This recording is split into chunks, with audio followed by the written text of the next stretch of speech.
everyone. I'd like to welcome you to the show and just remind everyone that we have shirts in the shop. Go to pgttcm.com. You can pick up shirts, stickers. We even have those shower curtains I was talking about last time. Also, you can join us on Patreon and get a free sticker. Check out the show notes and learn how you can be a part of People's Guide to the Cthulhu Mythos. Rate, review, subscribe, tell your friends, help support the show any way you can. Patreon users, you get a free sticker, at least. So check out what we've got. Show notes, that's where you're going to find our PayPal link and our sponsors and any information about any guests that are on the show and where to find them. Thank you. You're listening to KZOM, Oleander Public Radio. Greetings, listeners. It is I, D.B. Spitzer, Informer Dave, here once again to talk to you about the Cthulhu mythos, its books, its monsters, its unfortunate human casualties, its timeline in general, and even its tangential bits, like the dreamlands or things of a weird nature that are Lovecraftian leaning. Once more we head into those dark woods, further feeling those malevolent forces upon us. Once again we walk down the lightless stone staircase in the middle of nowhere. You're listening to KZOM. Hey everyone, it's me, DB Spitzer. It's my virtual right, Farmer Dave. Farmer Dave, how the heck is it going? I am virtually doing well. That's good to hear. It is snowing in Oleander, and I last night, or this morning, witnessed a holiday miracle. Dave? It's a Christmas miracle. It snowed, and it put it out. It's crazy.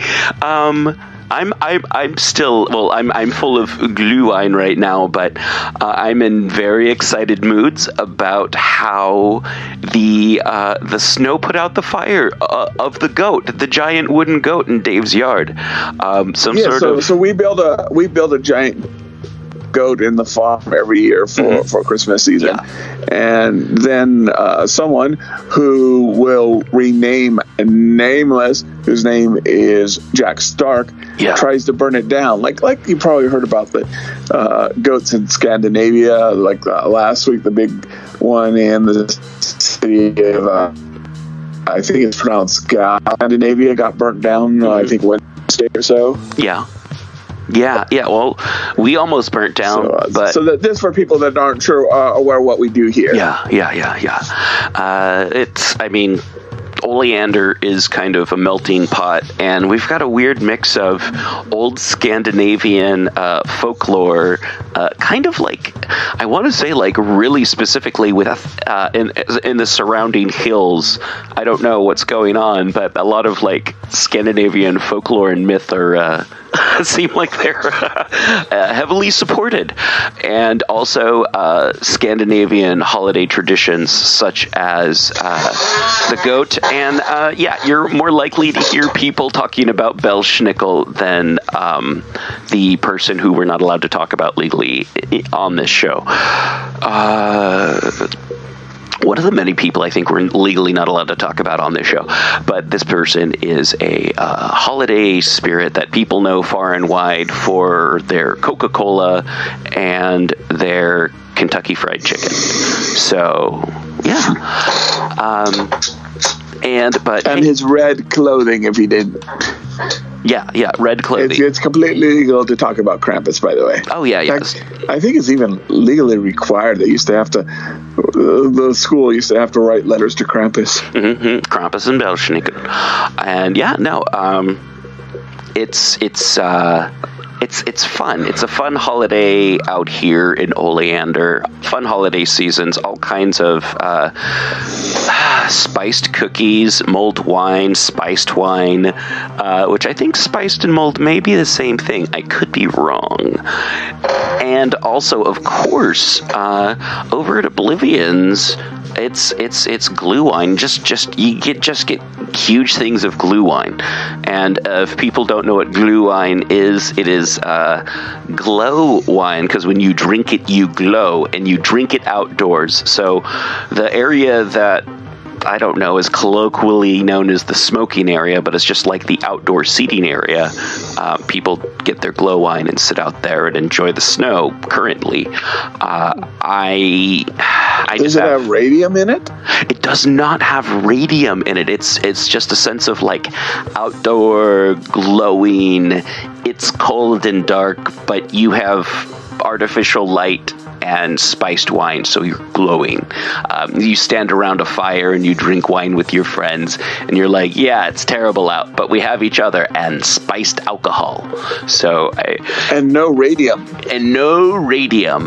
This isn't Glenda of Oz, who lives in a radium castle. And yeah, it's fun out here this time of year. So if you get the chance, drive on down to Oleander and enjoy the festivities. The mayor would like to also recommend that people check out Glorious Resurrection Cemetery, technically a graveyard, not a cemetery. It is not attached to any church. There is that old chapel. There is that old chapel. I totally forget about that. It's such a huge thing. There is that tiny chapel that I think the last thing it was used for is like that part over there. Like Boy Scouts used to camp over there until the incident in '79, but there was a chapel that they used for Sunday service. Yep. It all makes sense now. Okay, Glorious Resurrection Cemetery. It's not a graveyard. I apologize for all those times I forgot its name and I thought it was a graveyard. Anyway, Dave.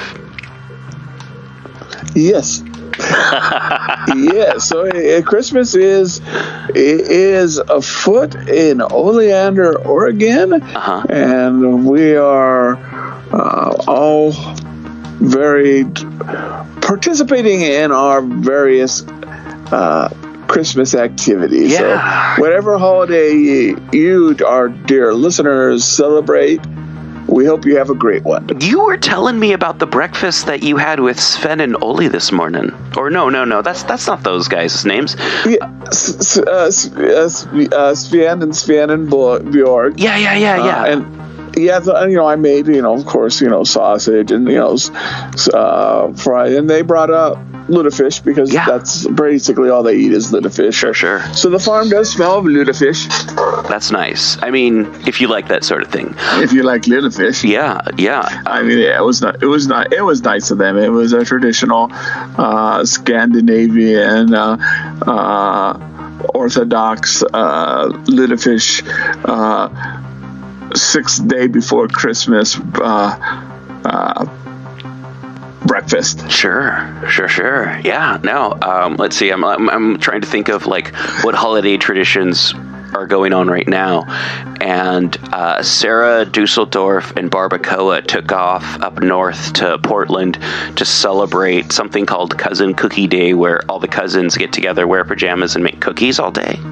Oh, that's nice. And I think next week I'm supposed to go visit my family, where we sit around and eat large portions of smoked meats and cheeses and wines, and yeah, we don't like watch TV or anything. We just sit around and regale each other with stories of our travels of that year. So it's just kind of like a bunch of adventurer types sitting around and telling stories, because that's what my family is.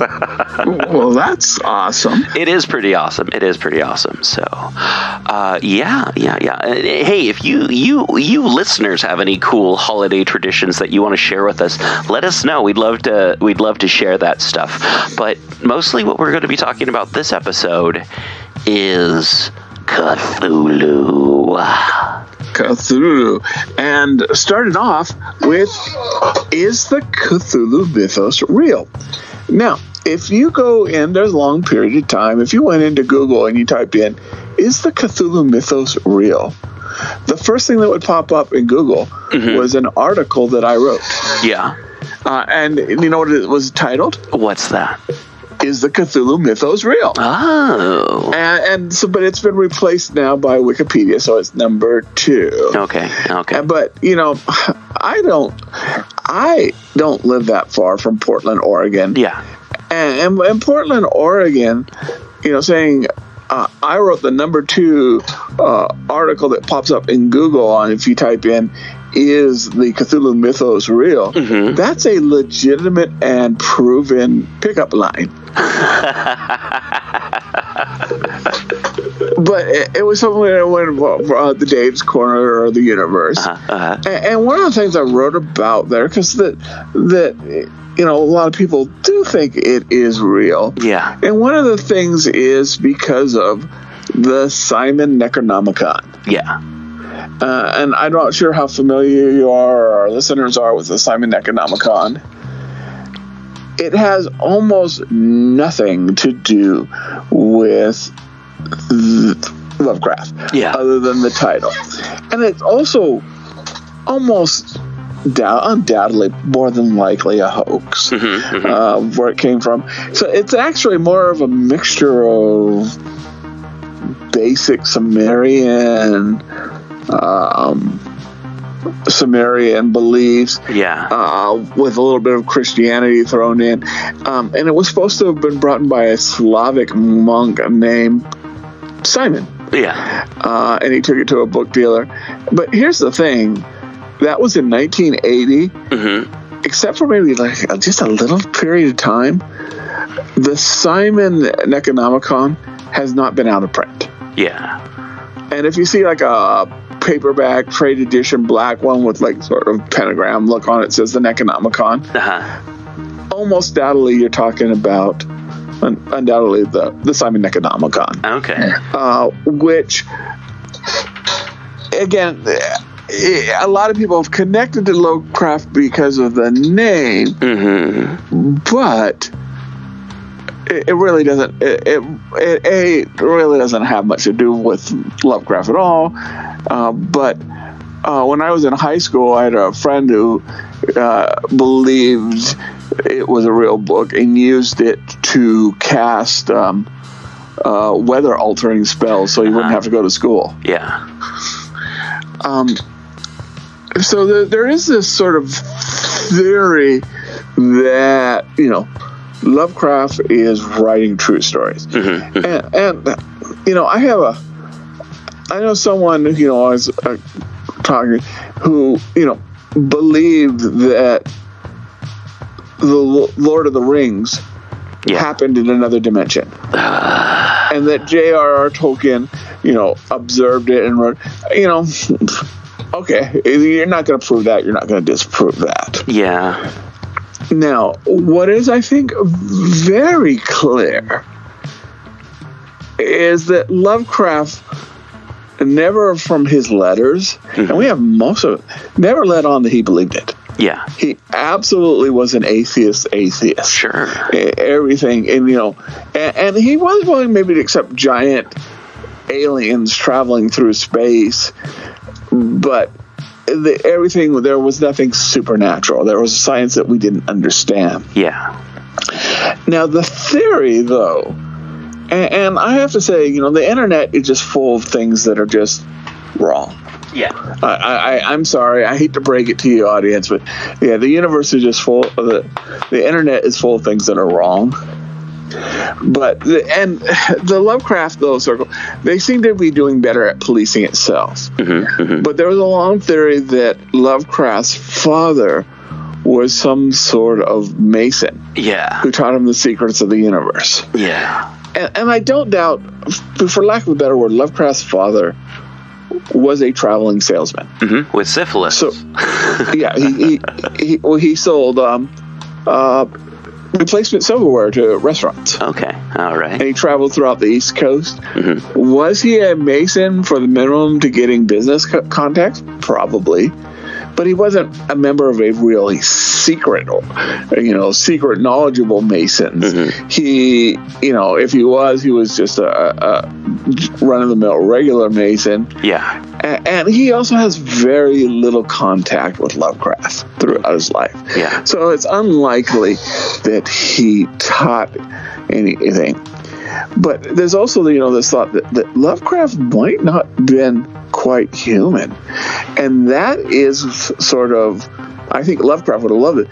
That has really carried on by an Alan Moore story in Yugoth. Yeah. The fungi from Yugoth and other cultures, which is basically an anthology connection.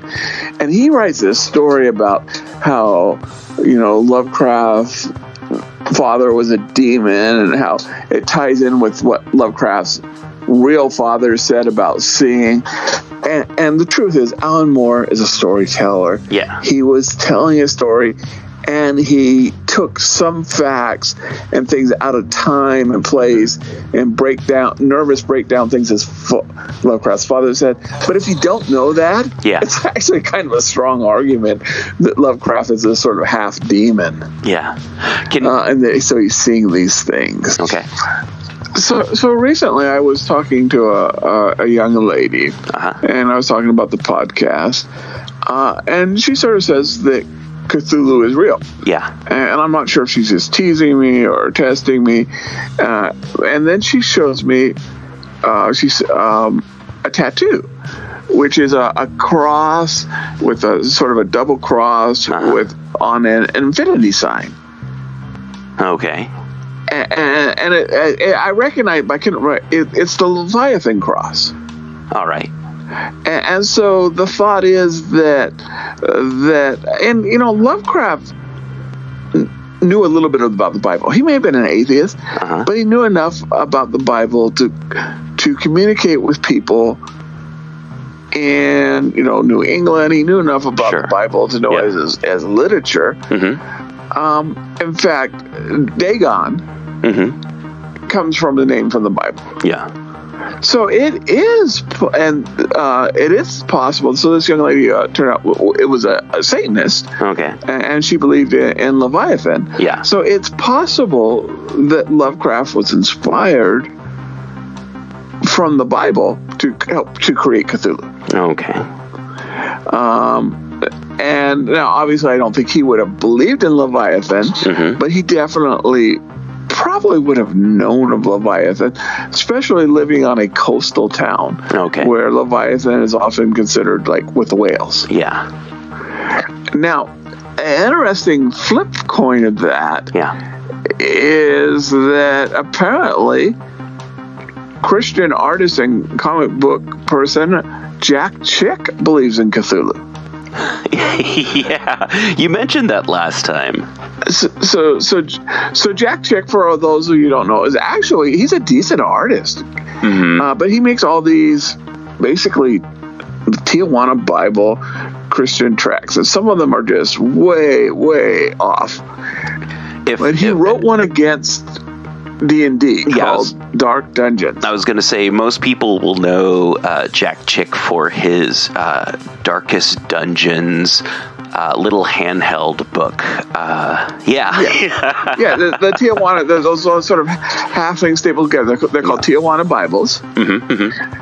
And so a guy named J.R. Ryle, who I actually talked to, always wanted to take that Dark Dungeons and make it into a movie. Sure. So he won $1,000 in the lottery in a scratch off. Okay. And he goes to Jack Chick and he says, I want to make this movie. Yeah. And so Jack Chick sold him the rights. Oh, that's cool. And it's not a straight up parody. It's not an attack. But there's like the two main female characters. There's this sort of subtle lesbian overtones that I don't think Jack Chick meant. Yeah. But in the beginning, the hooded figures, the sort of Illuminati, which are all played by the gaming group in The Darkness Rising, and so they're trying to summon Cthulhu. Okay. And after I saw this in I saw this in a con about 2015 or so, and so I asked JR, I go, well, he's cool. Why did you add Cthulhu? And he said, because in the Jack Chick universe, Cthulhu is real. And he said that they didn't want to go too overboard, too much attack Christianity. Yeah. So they actually had a minister on staff. And it was his job to say, hey, you guys are just pushing it too far. And the only time he did that was when they brought him Cthulhu. And then JR went online and he brought up the official Jack Chick website, and it was an article. It wasn't written by Jack Chick, but it was posted on and approved by him on his official website. And it said, do not play role-playing games because it summons Cthulhu and he's real. And the preacher just looked at him and said, but I got nothing. So Jack Chick and his followers believe that Cthulhu is real. Now, we talked a little bit about Alan Moore, who is also, he's probably, besides, he's most famous as a comic book writer. Watchmen, V for Vendetta, and he knows a lot about the mythos. He wrote The Fungi of Yugoth. He wrote Providence, Courtyard. But he is a chaos magician. Sure. And I am not qualified to talk much about chaos magic. I don't know that much. But my understanding is that you use archetypes. And so even the chaos magician, even though they believe that Cthulhu or the others were created by Lovecraft as fiction. Yeah. Their existence, the people know them, the knowledge, and that they represent something can be used. Okay. So that's not that they know it's not fictitious, but that fictitious things can be used in real magic. Now that's my understanding, and if I'm completely wrong, I apologize to chaos magicians, and would love to have one come and sort of explain, because I don't know that much about it. Sure. Yeah. Now, there are a couple of two churches of Cthulhu. Okay.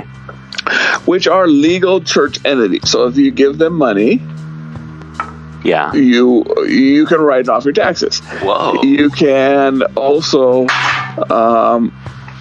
they can perform, if you get ministerials from them, you can perform things like weddings. Okay. And again, I would love to have someone from the Church of Cthulhu call in, or the first. There's a couple. Apparently, there's a schism or something. Okay. First Church of Cthulhu. But my understanding is it's not as much that they believe Cthulhu is right as Lovecraft is right, and that this Lovecraft hit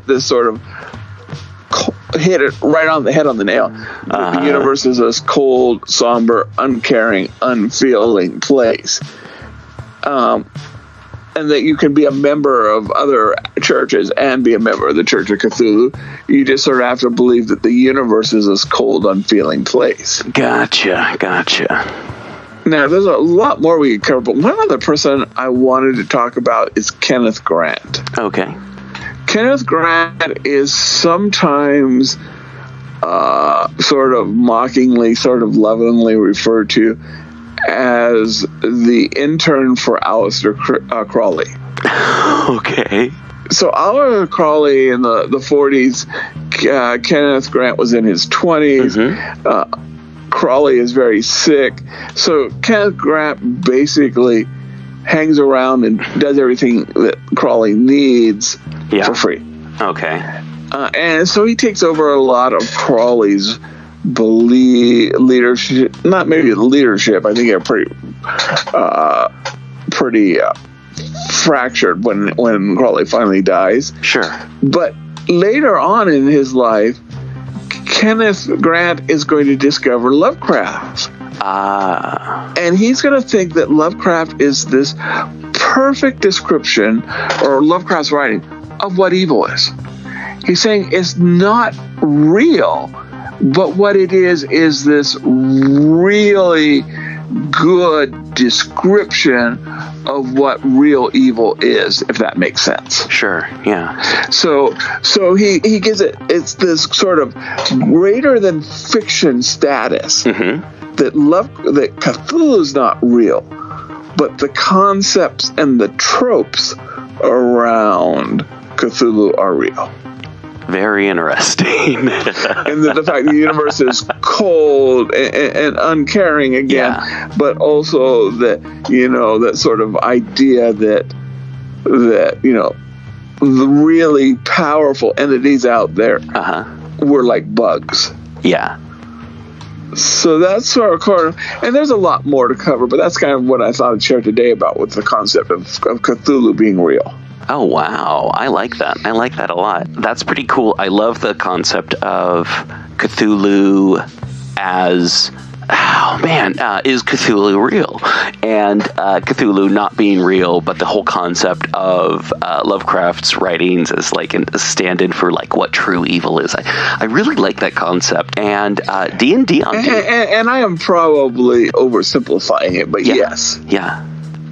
Yeah, no, it's pretty cool. And in a few moments after this break, we're going to talk about D&D on D&D, and we're going to go with a similar concept, which is Cthulhu as a cargo cult, or like, what if Cthulhu is something? What if Cthulhu's not real? What if Cthulhu's not real? And how to do that in your game. So let's see you after the break, and we'll talk about this.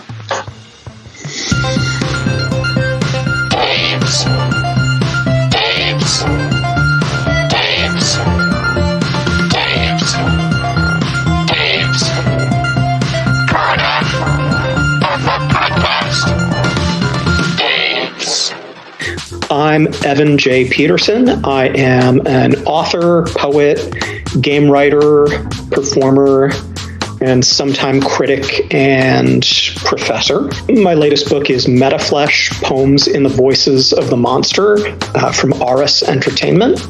And that's all poetry and flash prose in the voices of the Frankenstein monster. And definitely emphasis on voices plural. But I also wrote the nonfiction book, The Prep Diaries, a safer sex memoir, and the RPG Dragstar, which is a drag performance simulator from Choice of Games. That is a lot of things. It's amazing you have time to do anything else. See, that's what people tell me. I have some kind of weird gay Jewish complex where I never think that I'm accomplishing enough. And then people like my best friends and my therapist are like, Evan, you just put a book out. I'm like, yeah, but... So, whatever. Yeah, goat farmers suffer from that too. Goat farmers? Yes, I live on a goat farm, and there's always something just in the way they look at me as if you could have done better. Yeah. You could have done more. Have you read Nadia Bulkin's story, Red Goat, Black Goat? I think somebody had recommended that to me, but I don't think I have it yet. It is really good. I can't recall if it's in her collection. Her collection from Word Horde is called She Said Destroy, but I believe it's definitely in one of the Cthulhu collections that came out recently, either Cthulhu's Monsters, edited by Ellen Datlow, or Daughters of Cthulhu, aka She Walks in Shadows, which I think was edited by Sylvia Moreno Garcia. I think you're correct. Okay. Yeah, she's got a kind of Shub Nigurath story set in Indonesia called Red Goat, Black Goat, and it's just amazing. I know what my family is getting for Christmas this year. Yeah, I highly recommend it. Excellent. Well, thank you. Now, you just do so much, but part of it that intrigues me is I love poetry, and I love people that can do poems.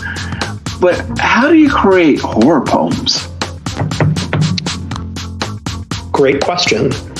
I think poetry actually lends itself quite well to horror, because poetry it's a language of the unconscious. It's a language of emotion. It's a language of dreams. And I think one reason that a lot of people have trouble reading poetry is that they go into it thinking it's going to make frontal lobe sense. And a lot of times it doesn't. So if you read it for the emotional impact and the images that it suggests, rather than a linear, straightforward narrative, I think you'll get a lot out of it. And so horror poetry to me is not a very literal, oh, here's a vampire, what rhymes with vampire. We've seen books like that, and they're novelty books. There's a book called Now We Are Sick, which is a play on Now We Are Six by A.A. Milne. This book has mostly fiction authors who are writing rhymed, sing-songy, childlike poetry about horror topics. And most of those poems in that anthology are not good. But when you get to people like Sylvia Plath writing about killing herself, that is horror, and it is magnificent. Yeah. And for a long time, I think poems were sort of the art of the masses. And correct me if I'm wrong, but for a long time, newspapers would have, poems that people would memorize and say in their family circles, on Sunday or Monday night or whenever their family got together. So at one time it was sort of a main way that people entertain themselves. Absolutely. And I think that pop music has occupied that niche. And unfortunately, I don't think that pop music kicked poetry out. I think that there's been this drift of poetry toward becoming more and more academic and, therefore inaccessible to the masses. Anyone can turn on the radio and follow most of what's on there, and that's fine. And countries outside the United States, a lot of places in Asia and especially Latin America still have a thriving appreciation for poetry. And I think we see that reflected in the popularity of hip hop as well. This is poetry of the people.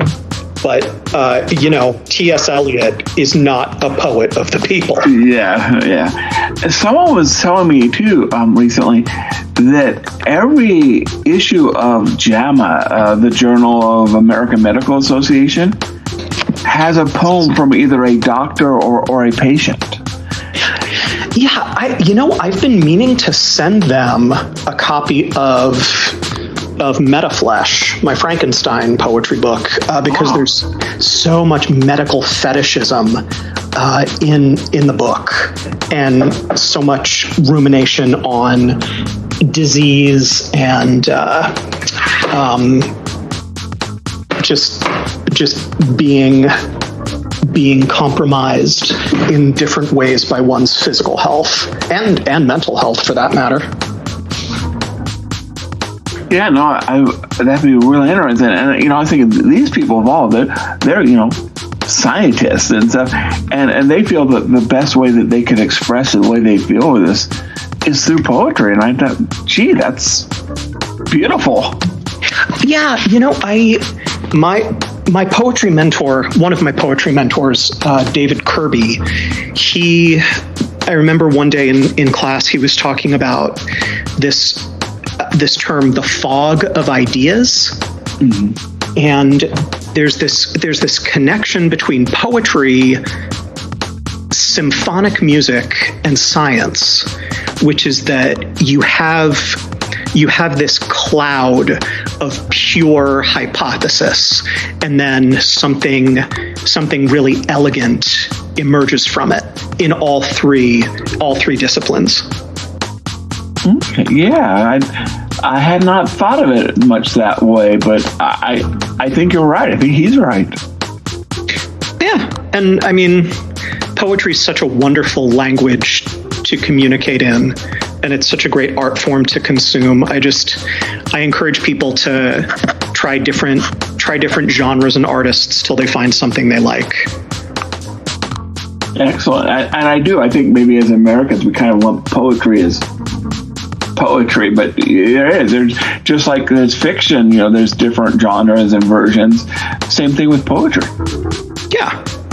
Well, and, there's a lot of poets on the radio, certainly.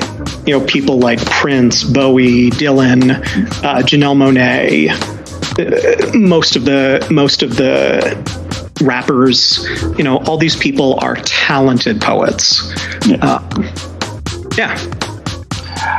And now, kind of changing a little bit, but it's fair enough, I think, to say that last couple of years we've gone through some horrific times. How does it affect you being a horror writer, either prose or poetry, when people see horrible things every time they turn on the TV? It feels like. It's funny. I wrote Metaflesh during the Bush administration. And then I'm going to assume the second Bush administration. Yes. During the first Bush administration, I could barely write my name.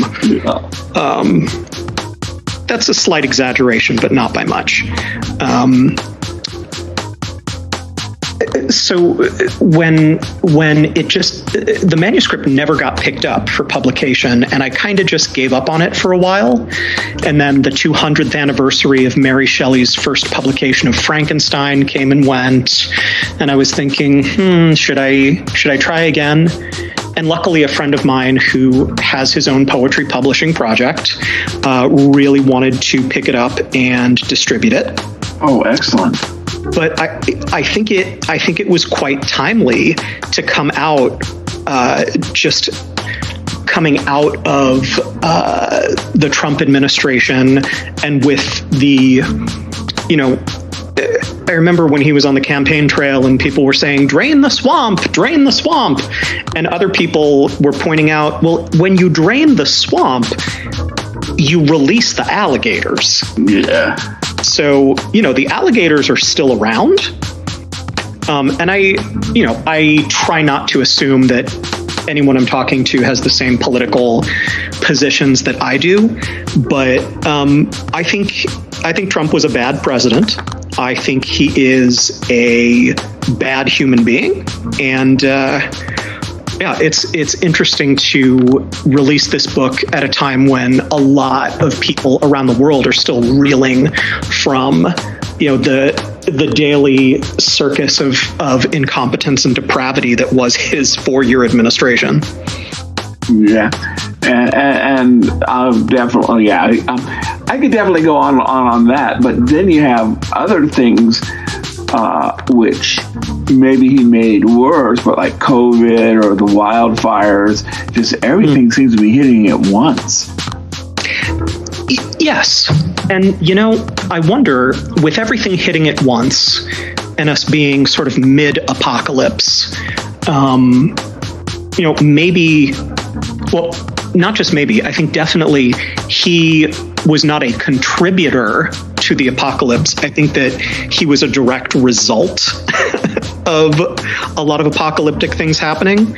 I don't think he is a disease. I think he is a symptom. Yes. Yeah, we're not going to get too much disagreement from me on that one. I agree with you pretty much on that. But I sort of have a kind of a different question, though. Sure. I understand you are a fan of body horror. I love body horror. It's my favorite. So what is it, and what do you like so much about it? So I've had my entire life to think about this. So sit down here on my knee, young David, and we'll talk about body horror. So what initially attracted me to monsters in general, because I would say I'm definitely a monster fan. I love pretty much all monsters in ways that I don't necessarily love all horror. Okay. Yeah, slasher movies are fun, but they don't quite do it for me the same way that the Alien franchise does, or John Carpenter's movies, other than Halloween. So, for one thing, it's the imagination. One thing I love about body horror is getting very hyper-focused and specific on all of the possibilities that a body could show us. That's why I love squishy horror, like Carpenter's version of The Thing. Yeah. I love that we don't know what we don't know what that alien's original form was. All we know is that it can become all these different things from all these different planets that it's assimilated life from. And then I think the other major part of body horror for me is being a queer person. As a kid, I think I was gender fluid way before I knew that I was gay. And we didn't really have terms like gender fluid and non-binary back then in the 80s and 90s. Or I think in high school, if we had a term like non-binary, I might have identified as that. I thought I might be trans for a while, but I figured out that I am not. I just I want to keep the body that I have, but then put anything over it that I choose to, if that makes sense. Sure, and we think of that, and correct me if I'm wrong, but I think the sort of gut feeling is you think of something like that almost cybernetic, or from, I had a teacher once said that earrings were like the most cyberpunk thing they'd ever, it's actual putting metal in your body, but it could also be more like a organic in origin as opposed to cybernetic or cyberpunk. Sure, and I mean that's where we get wetware. Is it not cyberpunk if it's organic technology as opposed to inorganic technology? If it's not made of wires, but it's made of actual nerves and cells, does that make it not cyberpunk? I don't know. This is why we have terms like biopunk. Oh, yeah.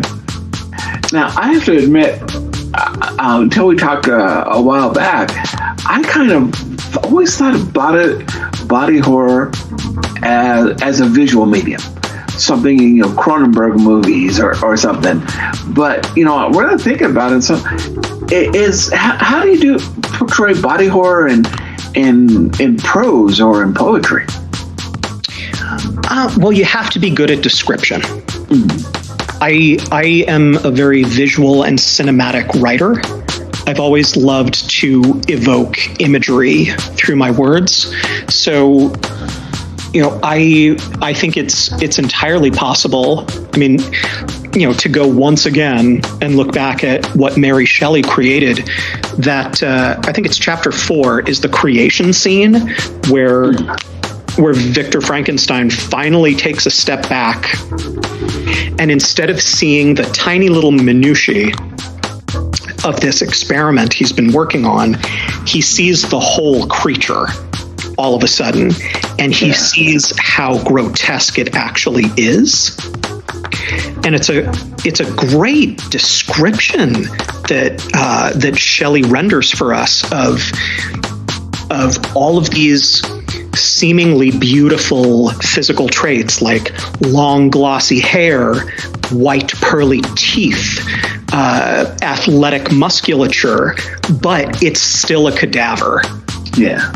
So it is a dead body, and it is a thoroughly dead body that has shriveled up and turned yellow, but it's got banging hair and nice teeth and great pecs.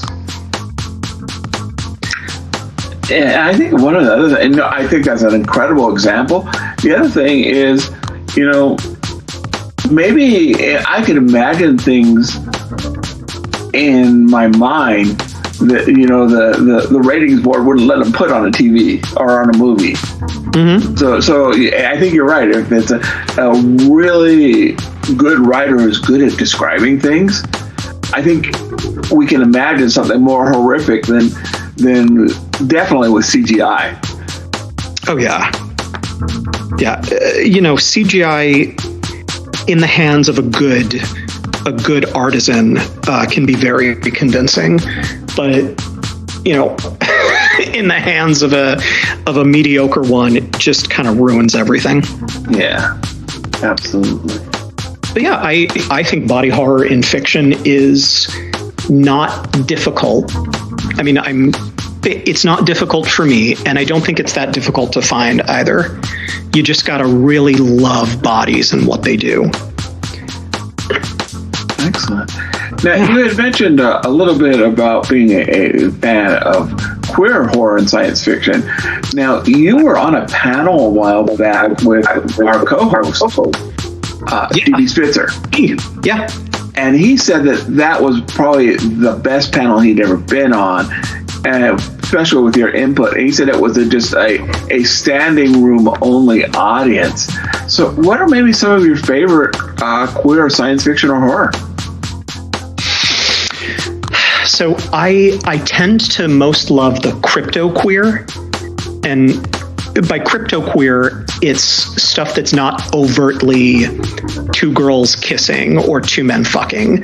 It's it's more of the idea of gender being subverted or inverted.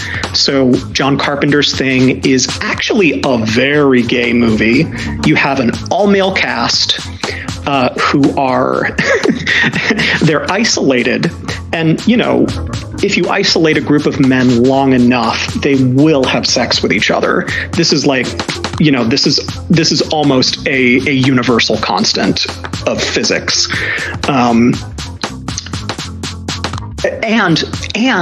they are infecting one another with their disease. You can think of that metaphorically as they're infecting each other with something like HIV or with homosexuality itself. But, they have to share bodily fluids in order to spread it. So the Thing is right up there.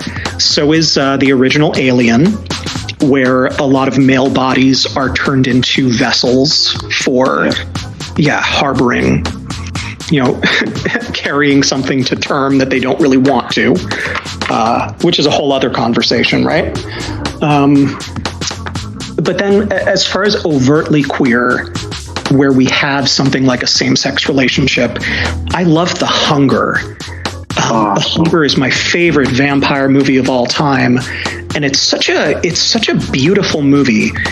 People say that it's too campy, too overwrought. I think it's fantastic. I think that Tony Scott did a beautiful job on that movie, and he did it adapting a thoroughly mediocre book. Oh, definitely. And it definitely catches that period of time, too. Oh, I think that Catherine Deneuve is so impossibly French in that film. And everyone smokes constantly. Everyone smokes constantly in that movie. Mm-hmm. And definitely, and even back into I always miss Carmilla, that yes, that, which I love, is one of my favorite short stories.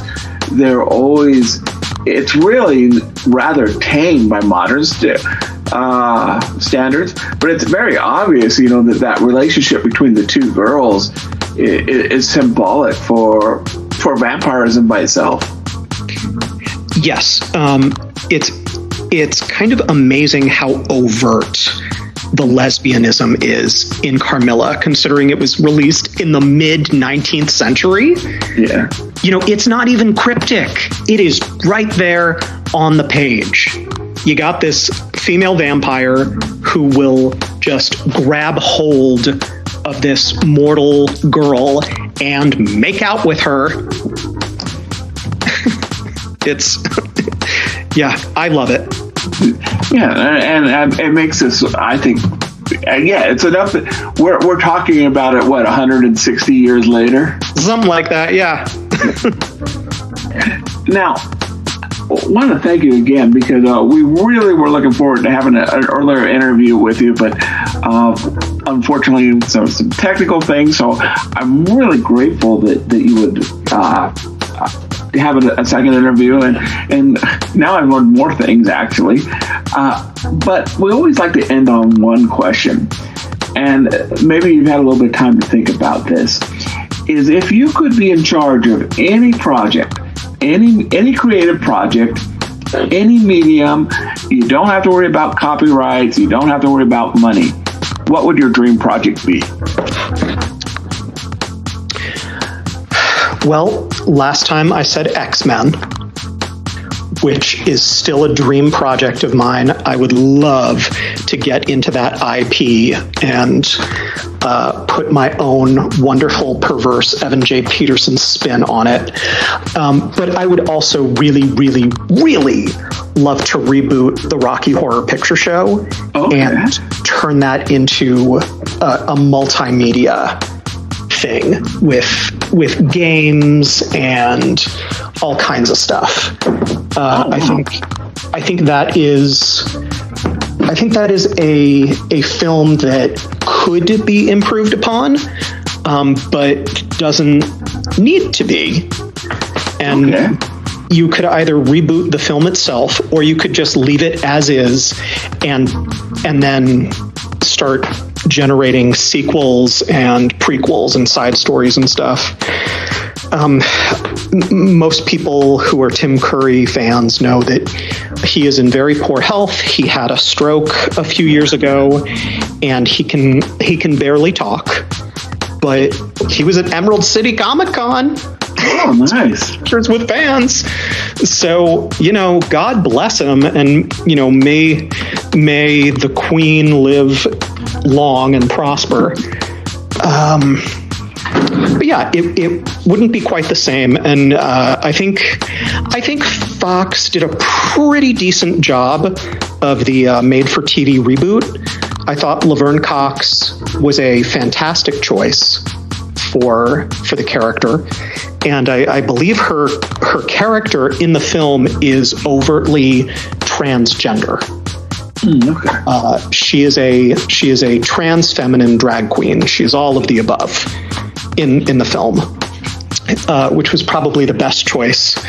But I think that they made the mistake of dropping this superstar like Laverne Cox in the middle of a cast of Broadway trained singers.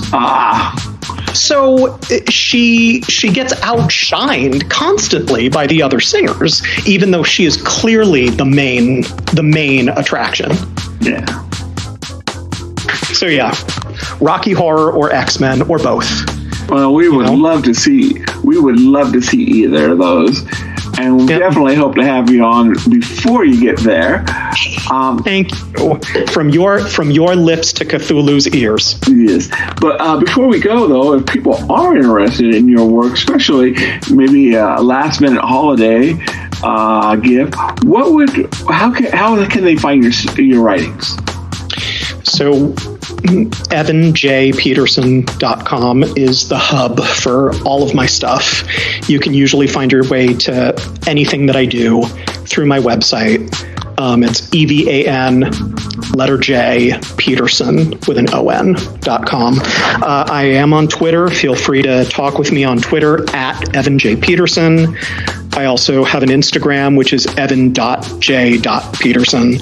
I have a pretty cohesive brand there, trying not to make myself too difficult to track down online. But yeah, play the games I've written, read the books I've written, buy them for your friends. If you have a particularly promiscuous friend who's not on prep yet, get them the prep diaries. Okay, excellent. Well, we will definitely plan on having you again, and thank you so much for going through this not only once but twice. It is my pleasure to be on the People's Guide, and I look forward to coming back. Well, thank you. We will definitely have you back. All right. Well, Merry Cthulhu-Miss and Happy Hanukkah, and I'll talk to y'all later. Excellent show. Thank you. Once again, it was just amazing.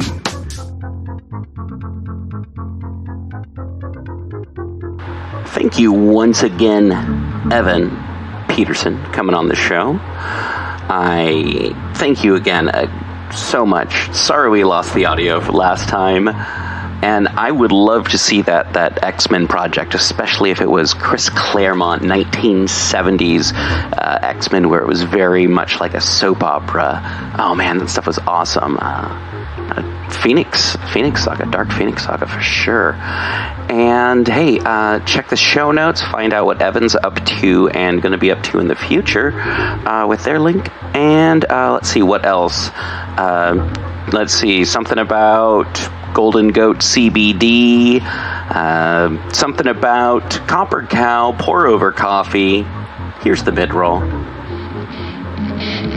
Thank you once again for listening to People's Guide to the Cthulhu Mythos. You can help show your support by going to the show notes and following any of the links that'll tell you how to support the show and how to support our guests. And thank you to all of our guests who you can find in the show notes. Rate, review, subscribe, and remember, patrons get priority access to asking us questions, suggesting topics, even, I don't know, submitting stuff. Actually, you don't have to be a patron to submit anything. That's how Dave got on the show, and that's how you can get on the show too. It's the People's Guide to the Cthulhu Mythos. Rate, review, subscribe, tell your friends. Thank you for listening. Back to the show.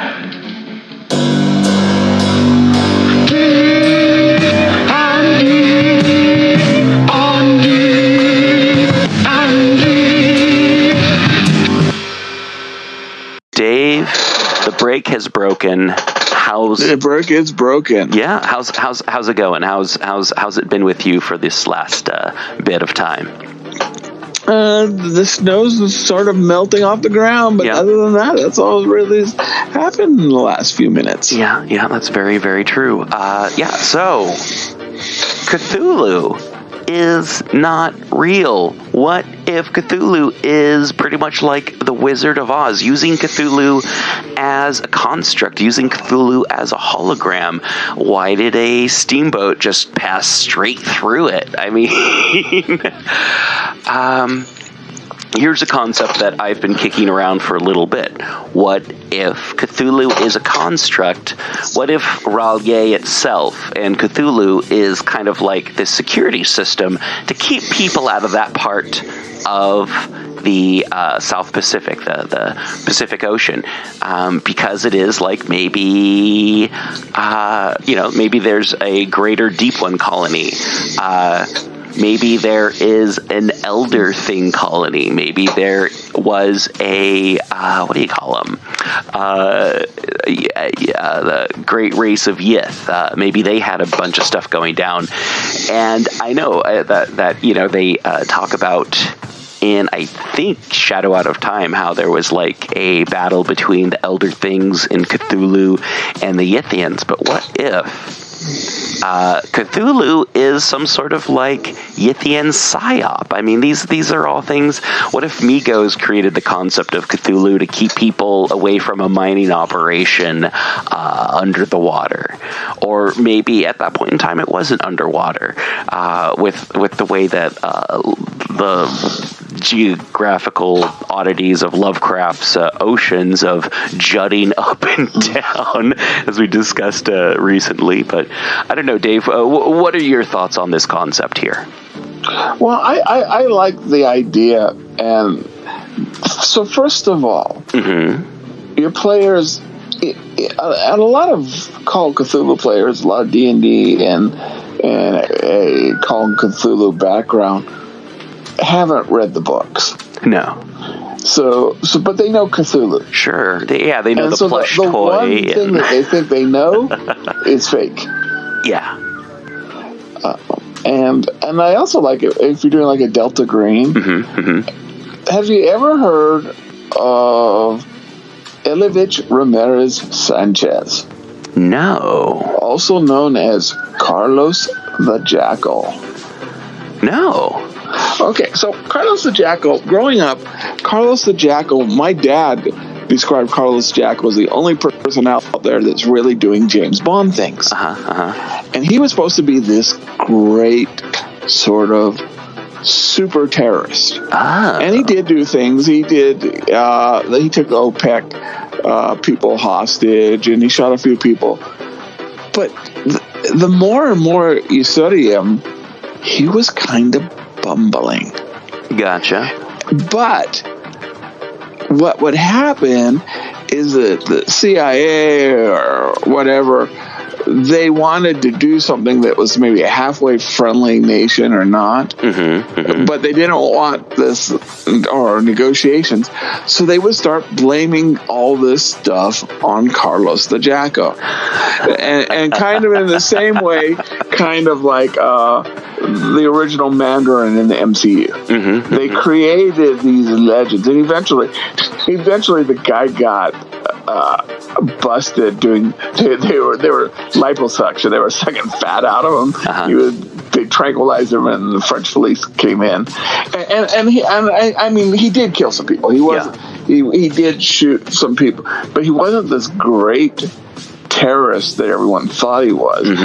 And so if the CIA or KGB something needed something to go, they would blame it on Carlos the Jacko. Yeah. So maybe the elder gods have just created. Maybe Cthulhu is just this halfway deep, maybe the biggest or not very powerful Cthulhu-kin, or maybe he just doesn't exist at all. Yeah. And that they're doing this, or maybe even MK Ultra and Black Ops or something are doing this to make people think it's supernatural. Yeah. Here's a wacky theory I have. What if Yithians had like a term for like gremlins? Like, oh man, this neural spatializer isn't quite working. Oh, it's got a Cthulhu. It's got Cthulhu in it.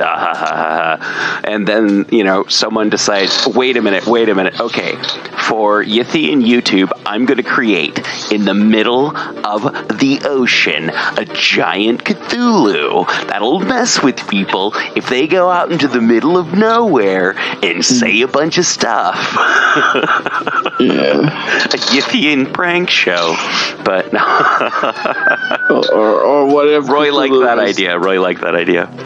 What if Cthulhu is like their equivalent of Santa Claus? Yeah.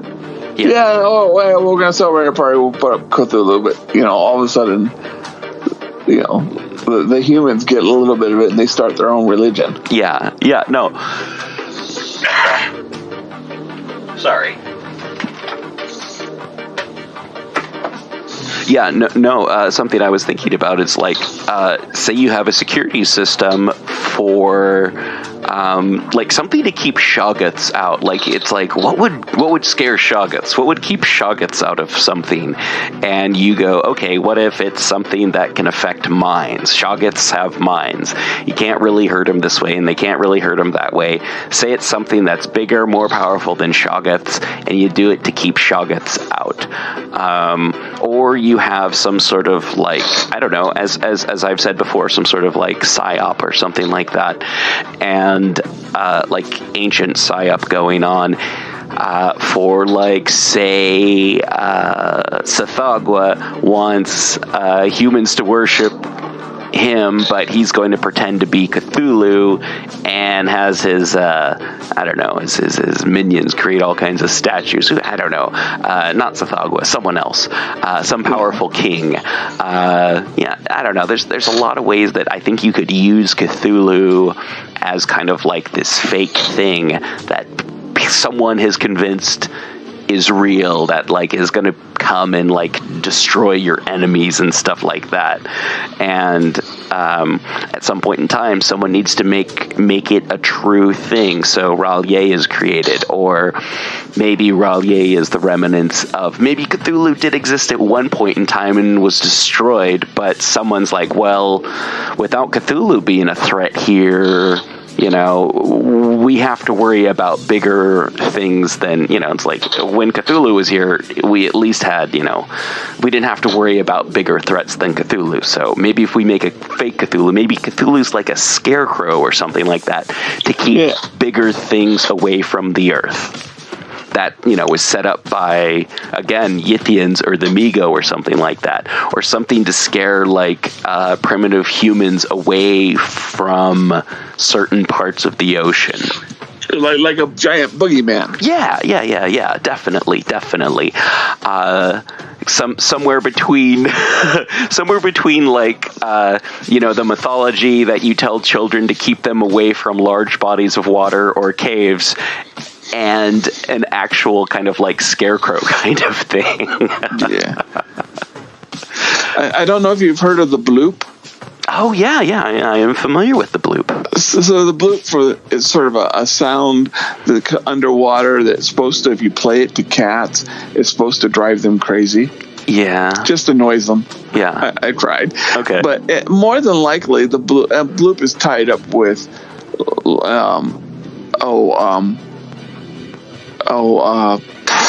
Cthulhu, but more than likely it's melting water rushing through glaciers. Mm-hmm. Maybe investigating the bloop and find at this point, no, it's not Cthulhu, but you do find like a Nazi base. Yeah. Or what I was thinking is like, say someone is like following up the original investigation that is the Call of Cthulhu, and it's just more or less being like, this was so sloppy. Wow. Yeah. Just like kind of like disproving everything from the Call of Cthulhu. That's true. Or what if, you said it was Scarecrow? Uh-huh. What if Cthulhu is actually an alien quarantine signal? Oh, yeah, I like that. And it's supposed to it's like for alien technology, it would be like, stay away from this planet. But since we all have... Yeah, and since we all have like meat brains and stuff, no one planned on what would happen if, you built Shoggoths and the byproduct of that turned into something, they're not, it wasn't, the hardware conflicts with other, bio-hardware conflicting with other bio-hardware. Yeah. Because we don't have 4-dimensional, 5-dimensional brains. So yeah, no, I've always like kind of thought that was a kind of a cool concept. If like we're just completely misinterpreting Cthulhu or the Cthulhu mythos in general, because it is so alien, like just the concept of like, oh yeah, this group of people far up north and this group of people over here, and even if deep ones, like if you have groups of deep ones that worship Cthulhu, that makes sense, because it's like, of course the deep ones would have ran across, and of course the deep ones would have been like, oh my god, that thing's amazing. As long as we don't do this and this and this, it doesn't show up, and we can hang out in that area. So if we do this, it's like you have a complete cargo cult with humans, with deep ones, with human deep one hybrids. Maybe you have some degenerate Migo that think it's like a real thing and, start making statues to it. Maybe you have some sort of Atlantean culture, some sort of like offshoot of Atlantean culture. I don't know, Hyperborean, Hyberian, one of those ancient Cthulhu mythos, cosmic horror type civilizations started worshiping this thing that they ran across because they were an ocean-going society after the sinking or during Atlantis or whatever. I don't know. Continents were in different spots. You had land masses in different places. Maybe it made more sense at some point in time to have that be a security system there, as keeping shipping paths of, say, people back in Rantigoth's era. No, absolutely, and maybe it's something as simple as advertising. Yeah, these giant Cthulhu statue at the bottom of the ocean. It's an ad for the Migo bar or something. Yeah, or maybe an Elder Thing white noise generator to help you sleep. Yeah. Available here in this awesome city. Yeah, no, and how I don't know. It's like, do we know R'lyeh is a city, is an island, is a whatever, created by Cthulhu? We don't know if it's an Elder Thing city that sank. We don't know if it's a human civilization that sank. What we know is that there was something that a Swedish, Norwegian, Scandinavian fisherman of some sort saw in a period of duress after him and his friends went to an island, and he was the only survivor besides his friend, who also went crazy. And I mean, there's a lot of suspect things in the Call of Cthulhu. It's like, that's really convenient that the alert was there, you know? It was very convenient that there's a ship that happens to have some fingers and a statuette of Cthulhu. What happened to the other boat? What happened to the other crew? And I mean, I don't know. I feel like there's plot holes that aren't necessarily plot holes, but like, what if it's just some, I don't know, unreliable narrator? I mean, I feel like it is in some ways an unreliable narrator in the fact that it's like we're getting a second-hand account of an island written in a language that wasn't the first language. I'm not saying that the fisherman or the sailor was like a dummy or a liar or anything, but what if he was a cultist? What if he was hiding the truth from even himself? Ooh. Sure, and so it's multiple interpretations, multiple translations, and people are going to put in their biases. Oh, sure, yeah. Especially when they've got no explanations. Definitely. You'd almost have to set up an entire campaign this way. Oh, yeah. I don't know if you could spring in the middle of one. Maybe.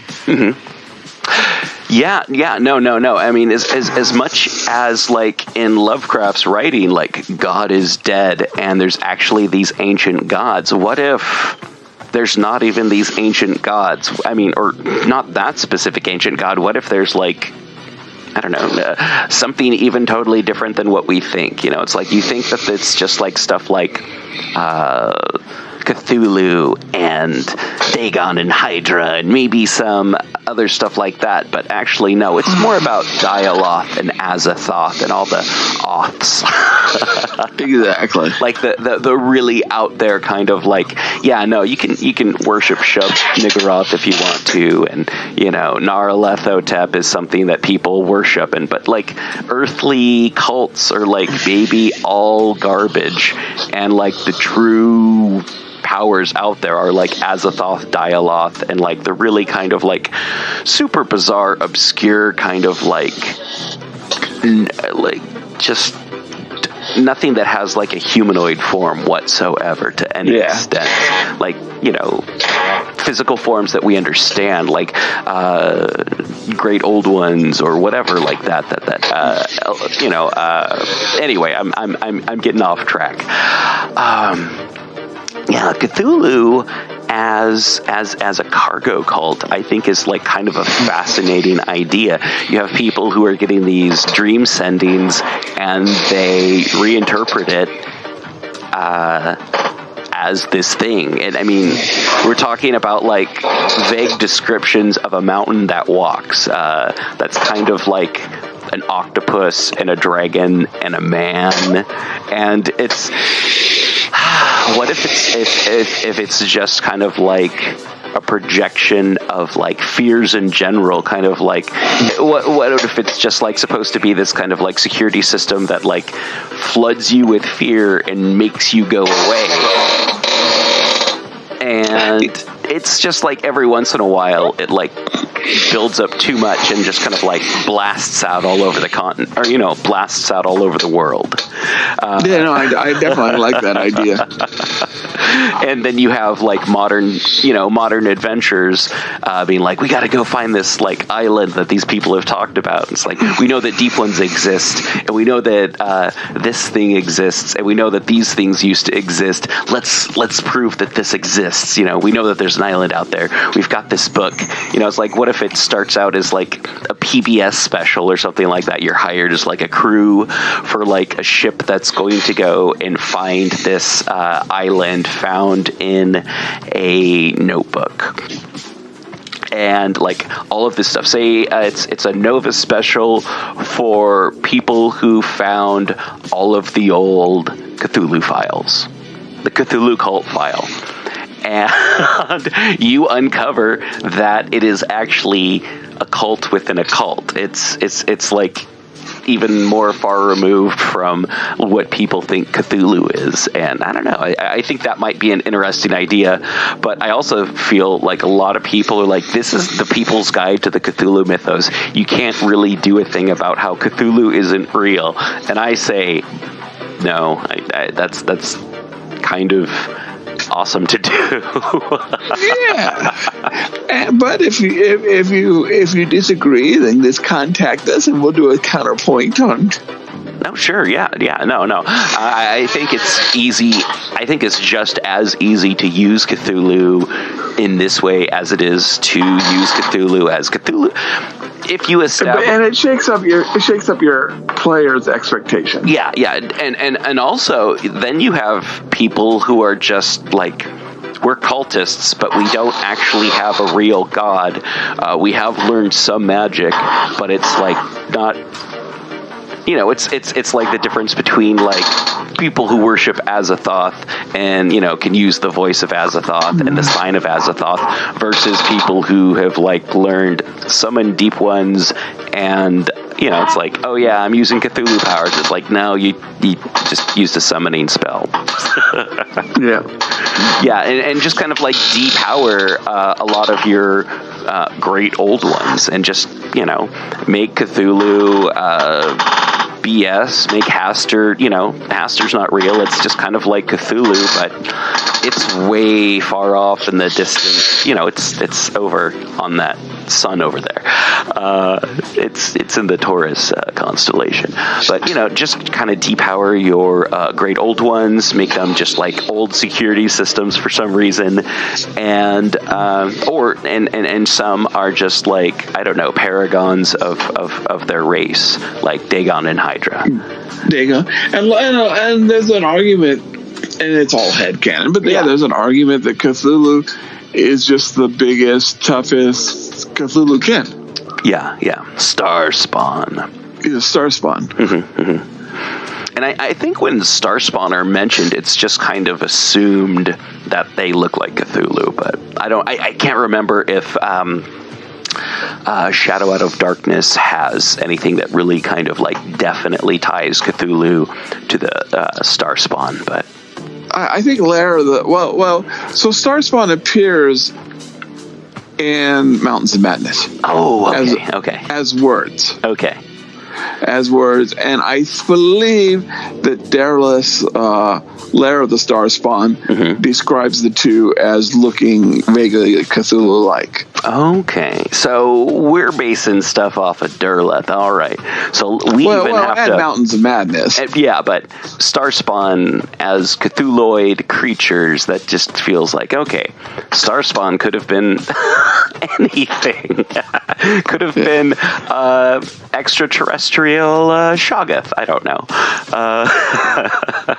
or it could have been elder things that were spawned in the stars and not of a terrestrial nature. If we're going to go with the text, I mean. And we kind of see that and we're kind of going off, but in Lumley with Cthid, Cthulhu's brother. Yeah, the goody two shoes brother of Cthulhu who has like made out of diamonds. Yeah. When people reimagine the Cthulhu mythos, you know, much like we're doing right now, It's not always the best, which we're doing right now. But It's all headcanon. Oh, I know. But yeah, the concept of Cthulhu has always kind of like made me roll my eyes a bit. It's like, Brian Lumley, you came up with Cthulhuans. Cthulhu is dumb. And I like Brian Lumley as a person. I do like some of his writings, some concepts I'm not all that great about. I'm not a huge fan of vampires, so, some necroscope's really not for me. But, oh man, Cthulhu is dumb. The whole concept of like the elder gods are like good versions and then bad versions, and just like applying Christianity to the Cthulhu mythos, just alien deities. I'm stepping off the soapbox, and I don't know what else we have to talk about there, Dave. I think we covered pretty much everything. Yeah. Everybody have a happy holidays and hopefully a great 2022. Yeah. And if you're listening today, that means that you are avoiding your family if you're listening on the day that this comes out. Or listening with your family. And if you're listening with your family, we wish you all a happy holidays. And why not go to that bar that's by your house and have an impromptu high school reunion if you lived in the town that you went to high school, which I currently don't. Holiday seasons, it's always fun, and we hope that you have a fun one. And remember, keep warm with some Copper Cow. Ooh, that sounds really good. I'm gonna go get some Copper Cow after we finish recording. Some Copper Cow Vietnamese pour-over coffee. I've got some mocha waiting for me. It's I've got to open up the package and pour it, but it only takes a couple of moments, and it's so good. It's so good. But anyway, we hope you all have a happy holiday, and the goat did not burn, so we're going to see if how long we can keep it, since we kept it up longer than Sweden did. So, hey. Yep. All right, everybody have a happy New Year too in 2022. Yeah. We'll hear from you before the New Year's, but all right. We'll see you later, everyone. Have a good one, and goodbye. Bye. Remember to rate, review, subscribe, tell your ma, tell your pa, or we'll ship you down to Safagua. Like, comment. And we are on YouTube. These episodes with me and Dave are on YouTube now. No video, just audio. Maybe we'll get something going on where you can see our cool faces sometime in the future. And of course, pgttcm.com has all of whatever projects I'm working on. Dave's Corner of the Universe is where you can see Dave's past projects and hopefully future projects that he's working on. And of course, go to the shop at pgttcm.com. It'll ship you over to Threadless, and you can see all of our cool shirts, including our newest shirt, Brown Jenkins Situation, for a fake band. And, you buy the shirt and be like, oh, it's my favorite band, Brown Jenkins Situation. And then you make up what genre it is, and then maybe you make up a song and you sing, Brown Jenkins Situation, your rat face has got me quaking, or something like that. And something like that. Yeah. And anyway, happy holidays, and we'll see you next time. Bye. All right, good job. And hopefully we'll have an interview with someone to put on the show. So we'll try to record it after work, and hopefully it'll stick. Rate, review, subscribe, tell everyone you know. Go to the show notes, go to the store, buy a t-shirt. Tell your mom, tell your pa, ship it down to Safagua. We got that shirt. Thank you so much. And have a great day. Great day. Great day. Great day. Great day. Great day. Great day. Great day. Great day. Great day. Great day. Great day.